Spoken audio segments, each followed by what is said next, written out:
ആ കാലത്ത് തന്നെ ഉണ്ടാക്കിയിട്ടുണ്ട്.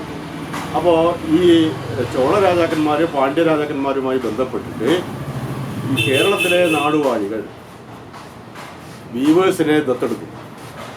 അങ്ങനെ ദത്തെടുക്കുന്നു, അങ്ങനെ തെരുവുകൾ സ്ഥാപിക്കുന്നു. അപ്പോൾ അങ്ങനെ ഈ 15-ാം നൂറ്റാണ്ട് മുതൽ ഈ 18-ാം നൂറ്റാണ്ട് വരെയുള്ള കാലത്ത് സ്ഥാപിക്കപ്പെട്ടതാണ് ഈ കേരളത്തിൽ ഇന്ന് കാണുന്ന നമ്മുടെ ഇവിടെ ബാലരാമപുരം, തിരുവനന്തപുരം ബാലരാമപുരം മുതൽ ഇവിടെ കാസർഗോഡ് വീവേഴ്സ് സ്ട്രീറ്റ് വരെയുള്ള വിവിധ നെയ്ത്ത് തെരുവുകളുടെ സ്ഥാപനം എന്ന് പറയുന്നത് 15-ാം നൂറ്റാണ്ട് മുതൽ 18-ാം നൂറ്റാണ്ട് വരെയുള്ള കാലത്ത് നടന്നിരിക്കുന്ന ഈ നാടുവാഴികളെ അടിസ്ഥാനപ്പെടുത്തി നടന്നിരിക്കുന്ന ഒരു പ്രോസസ്സാണ്. അപ്പോൾ ആ പ്രോസസ്സിൻ്റെതാണ് ബാലരാമപുരത്ത് നടന്നതിൻ്റെതാണ് ഞാൻ ഒരു ബ്ലോഗ് ഇപ്പം ലേറ്റസ്റ്റായിട്ട് ബ്ലോഗിലിട്ടിരിക്കുന്നത്. അപ്പോൾ ബാലരാമവർമ്മയുടെ നേതൃത്വം, പക്ഷേങ്കിൽ ബാലരാമവർമ്മക്കും മുമ്പ് ആ പ്രദേശത്ത് തന്നെ ഉണ്ടായിരുന്നു, മനസ്സിലായല്ലോ. അപ്പോൾ അത് മനസ്സിലാക്കാൻ വേണ്ടിയാണ് അതും മനസ്സിലാക്കുമ്പോഴും ഞാൻ ആദ്യം പറഞ്ഞ ബുദ്ധമതത്തിൻ്റെ പാരമ്പര്യമുണ്ടല്ലോ അവിടെ എത്തും നമ്മൾ. കാരണം തിരുവിതാംകൂർ രാജാക്കന്മാരുടെ അവരുടെ വാഴ്ചക്ക് മുമ്പ്, അവരുടെ വാഴ്ച എന്ന് പറഞ്ഞാൽ 8-ാം നൂറ്റാണ്ട് മുതലാണ്. അപ്പോൾ 8-ാം നൂറ്റാണ്ടിന് മുമ്പ് ആ പ്രദേശത്തെ വാഴ്ച എന്ന് പറയുന്നത് ഈ ആയി രാജവംശം എന്നാണ്. ഈ ആയി രാജവംശം ബുദ്ധമത പാരമ്പര്യത്തിലുള്ള രാജവംശം.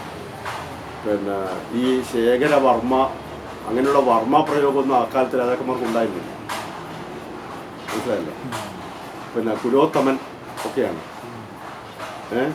അങ്ങനെ പല നമ്മുടെ ഏഴിമല എന്താണ്, ഇരാമഘടമൂഷികനാണ് ഏഴിമലയിലെ രാജാവിൻ്റെ പേര്, ഇരാമഘടമൂഷികൻ, മനസ്സിലായല്ലോ.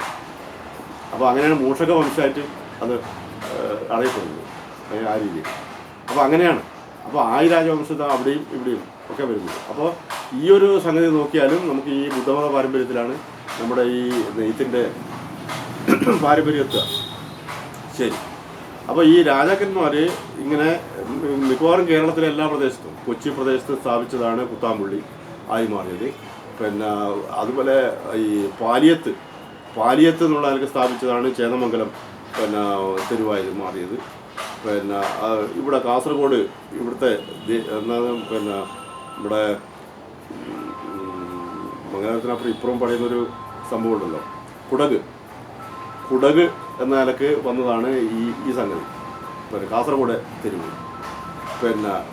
അപ്പോൾ അതിൽ പാലക്കാട് ഈ മൂന്നിൻ്റെയും മിക്സ് കാണാം. അതായത് മൈസൂർ പാരമ്പര്യത്തിലുള്ള ദേവാംഗ തെരുവും പാലക്കാടുണ്ട്. ഈ പാണ്ഡ്യനാടിൻ്റെ പാരമ്പര്യത്തിലുള്ള തെലുങ്ക് സംസാരിക്കുന്നവരുടെ നെയ്ത്തുകാരുടെ തെരുവും ഈ പാലക്കാടുണ്ട്. അതുപോലെ കന്നഡ സംസാരിക്കുന്ന തെരുവും പാലക്കാടുണ്ട്. തമിഴ് സംസാരിക്കുന്ന തെരുവും പാലക്കാടുണ്ട്. കാരണം പാലക്കാട് വാതിലാണ് ഈ മൂന്ന് ഭാഗത്തു നിന്നും വരാൻ വേണ്ടിയുള്ളത്. അപ്പോൾ അതുകൊണ്ട് അവിടെ ഈ മൂന്ന് ഭാഷകളിലും സംസാരിക്കുന്ന തെരുവുകൾ പ്രത്യേകമായി തന്നെ അവിടെയുണ്ട്. ഇപ്പോൾ തിരുവല്ലോമല അത്തരമൊരു കേന്ദ്രമാണ്, തമിഴ് ഒറിജിനിലുള്ളത്. കുത്താമ്പുള്ളി, തിരുവല്ലാമലയും കുത്താമ്പുള്ളിയും തമ്മിൽ 8 കിലോമീറ്ററിൻ്റെ വ്യത്യാസമുണ്ട്, പക്ഷേ ഇടയ്ക്കൊരു പുഴയുണ്ട്. അപ്പോൾ അതുകൊണ്ട് എന്താ, കുത്താമ്പുള്ളി തെലുങ്കാണ്. കുത്താമ്പുള്ളി തെലുങ്കാണ്, അതേസമയത്ത് തിരുവല്ലാമല തമിഴാണ്. അതേസമയത്ത് ചിറ്റൂർ ഭാഗത്ത് ഇതാണ്, കന്നഡയാണ്. അപ്പോൾ ഈ തരത്തിലാണ് നമ്മുടെ ഒരു സ്ഥാപനം. ഇവിടെ ചിറക്കൽ രാജാവിൻ്റെ പാരമ്പര്യം എന്ന് പറയുന്നത് തൊട്ട് മുമ്പിലുള്ള പട്ടുവത്തെരുവാണ് കേട്ടോ. ഈ ചിറക്കൽ വീവേഴ്സ് സൊസൈറ്റി രൂപീകരണത്തിന്